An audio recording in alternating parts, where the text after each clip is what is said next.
Hello Ani नमस्ते welcome to my mini vlog. आज चाहिँ म लाँदैछु तपाईहरुलाई कालिम्पोङको पैयुँ बस्तीको माटोको घरमा म तपाईलाई टुर गराउने छु।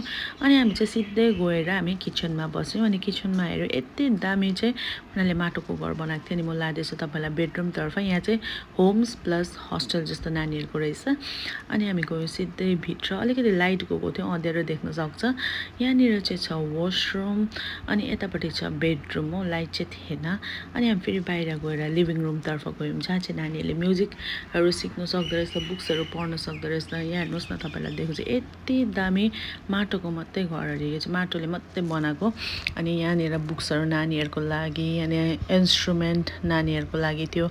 अनि मैले चाहिँ माथिबाट चाहिँ तल किचनलाई खिचे है। किचनको लाइट्सहरु हेर्न एकदमै मन पर्यो मलाई। अनि भाइले चाहिँ एक्सप्लेन गर्दैछ हामीलाई हो। अनि गाई बस्ने घर पनि यति दामी बनाएको छ। अनि त्यहाँ हेर्दै जान त धारा पनि बनाउनु भएको रहेछ। अनि यहाँबाट चाहिँ यस्तो देख्दो रहेछ माटोको घर चाहिँ। Thank you for watching.